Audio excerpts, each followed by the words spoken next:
person should decide who sits, who make core decisions about your life. So that orientation has to change. And I feel like, see, we should stop cutting the edges of the problem. Okay. The problem is deeply rooted.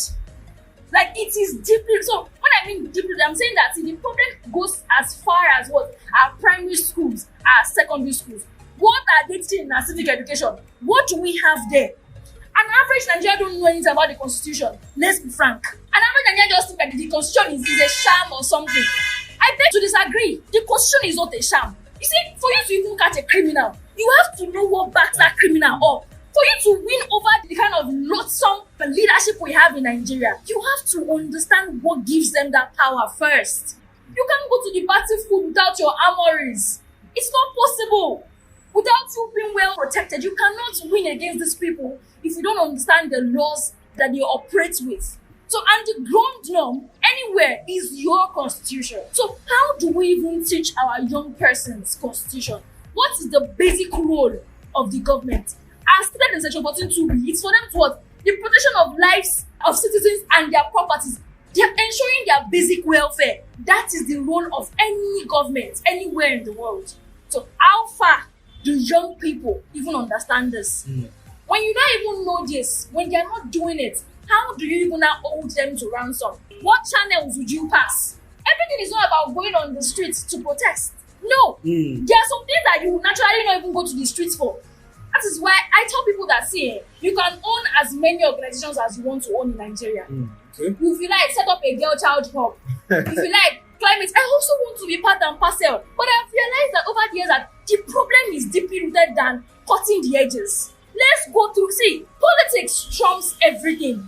So if you are not participating on what trumps, you can go ahead and organize as many, how am I going to call it now, redemption camps for girl child and this and this and that and that. If one particular law that is against that thing should be legalized, honestly speaking, whatever it is you are doing, you still go down the train. So those that represent you, that speak for your health, those that speak about your education, it's all there. We have these several committees in the National Assembly. Yes, committee for your health, committee for your aviation, committee for your security, everything. And I can't remember how many committees, but there are a lot of them. So if you are telling me that politics is just for people who read political science in school, or for those who read law or something, you are deceiving yourself. They will go to the round table and make sure whatever decision they are taking favors them.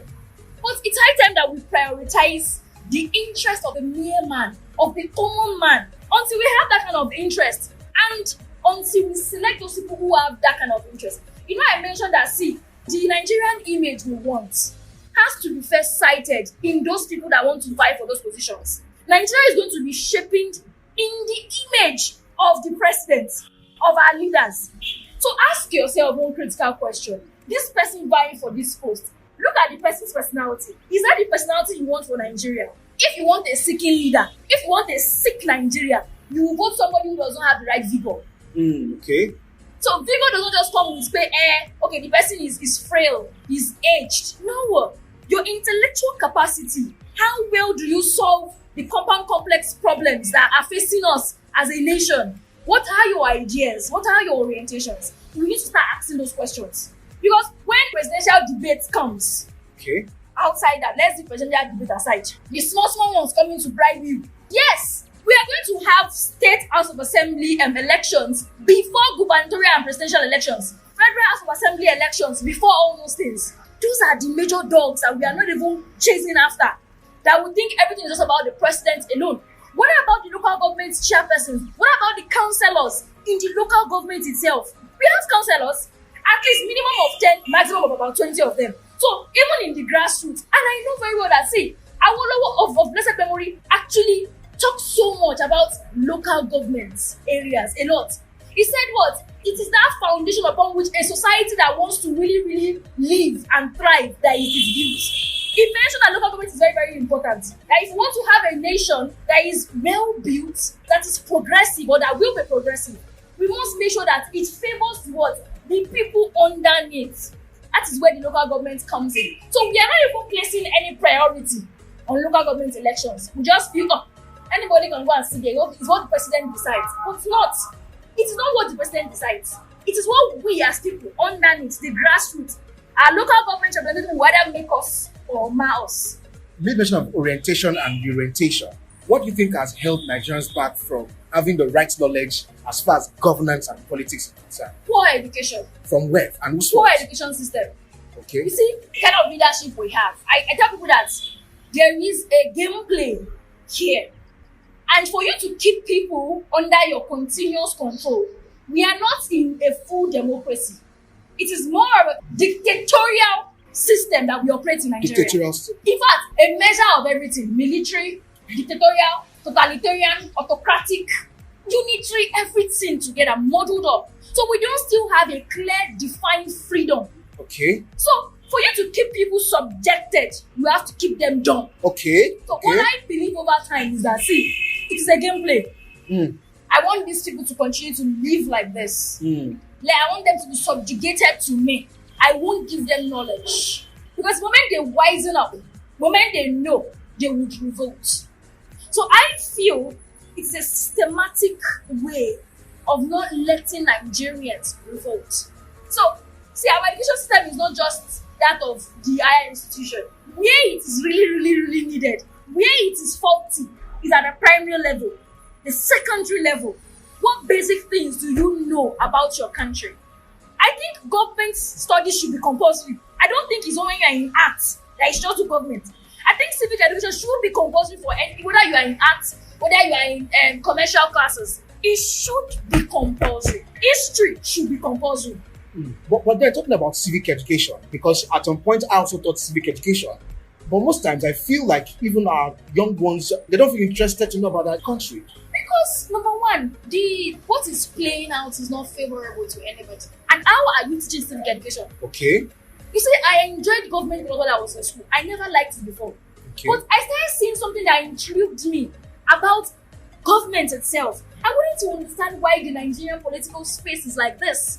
You see, some things have to be painted or coated in sugar before it will entice somebody. Nigerian political structure architecture is not coated in sugar. It's rubbish. It is bitter. It's a bitter pill for any child. No, you have to know. But I am not seeing anything good so far, so good about the economy of the country. Sorry, the state of affairs of the country. How do you want an ordinary child to even get intrigued, to want to even know about that? I started from reading newspapers in my secondary school.